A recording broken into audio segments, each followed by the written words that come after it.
Uma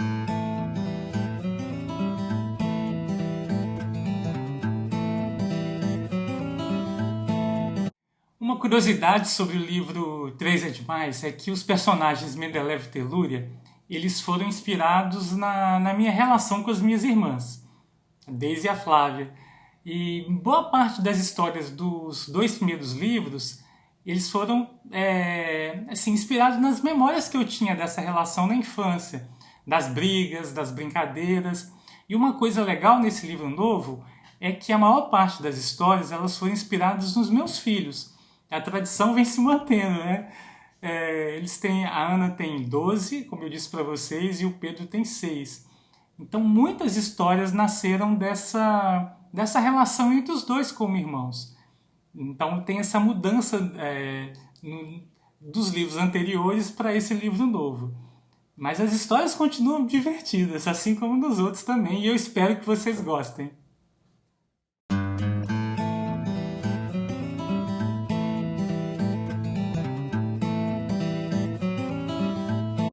Realmente, escrever para crianças na literatura infantil e, no meu caso, nos quadrinhos para criança, ela tem alegrias e dificuldades, como qualquer trabalho.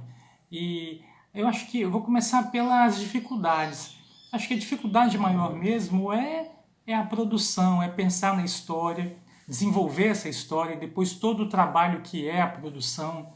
Por exemplo, esse livro novo, O Três é Demais, eu demorei por volta de 2 anos, ou um pouco mais, para poder, desde a concepção, da criação das primeiras histórias, até a produção, o desenho, depois a pós-produção, dá muito trabalho, requer muita disciplina, muita dedicação e muito investimento também, em leitura, em estudo nessa área. Agora, a maior alegria é ver o livro pronto e principalmente encontrar com o leitor. O processo de desenvolvimento do livro, de produção, ele é muito solitário.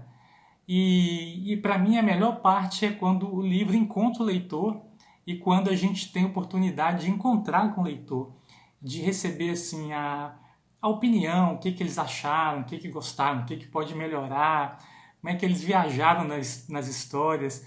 Para mim essa é uma das melhores partes do processo de se trabalhar com livros para crianças.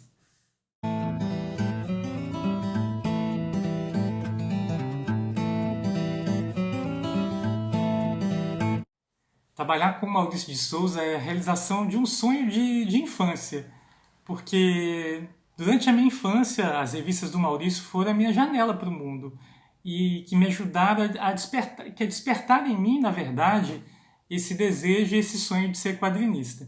E hoje, trabalhando com ele, eu me inspiro muito nos meus filhos. Eu tenho 2 filhos, a Ana de 12 e o Pedro de 6.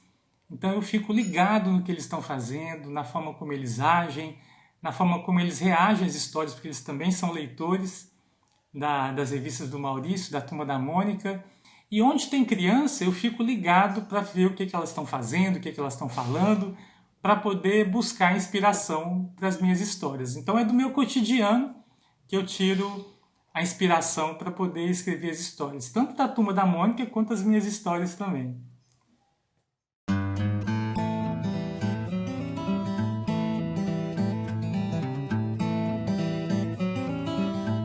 O canal no YouTube, o Traço a Traço, ele surgiu primeiro de uma dificuldade que eu tinha de atender a demanda para cursos de desenhos para crianças. Aí uma amiga me deu essa ideia.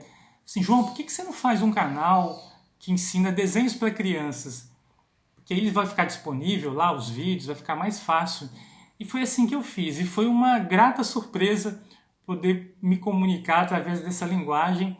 E outra coisa legal, porque o canal foi pensado para crianças, mas eu tenho muitos espectadores que são adultos. Então eu recebo várias mensagens, não só de crianças, mas de adultos, me dando esse retorno sobre o tanto que o canal ajudou na percepção, que é o principal objetivo do canal, que é trabalhar a percepção através do desenho, mostrar que desenhar pode ser muito mais fácil do que a gente imagina. Então, o canal, para ser repetitivo, tem sido um canal mesmo de diálogo muito importante com os meus leitores e com as pessoas que têm vontade de aprender a desenhar.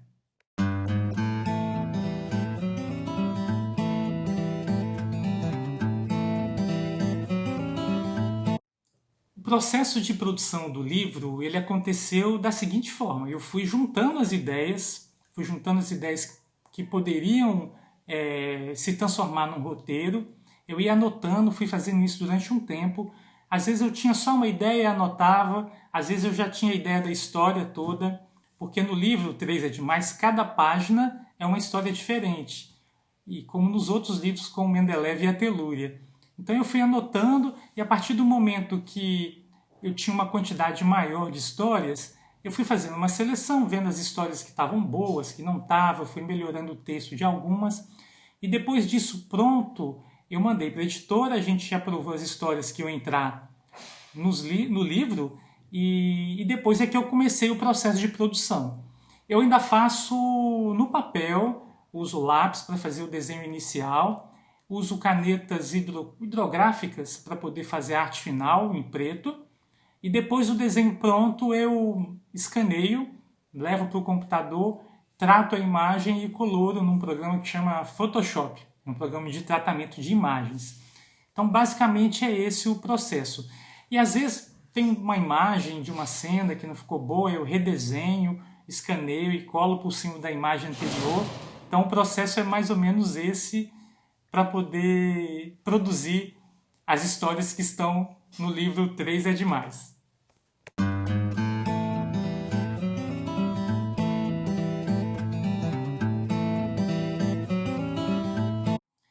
Olha, escolher um livro só da Abacate para poder falar é difícil, porque eu gosto de vários. Gosto de vários. Tanto que, se vocês me permitirem, eu escolhi 3 para poder falar sobre eles. O primeiro é o Taia e o Espelho de Baba Yaga, que foi escrito pelo Fábio Sombra e ilustrado pelo Walter Lara.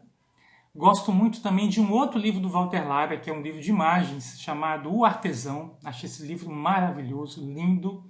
E também gosto muito de um livro de um colega, um amigo quadrinista, que é o Lelis, que é o Hortência das Tranças. É um livro divertidíssimo.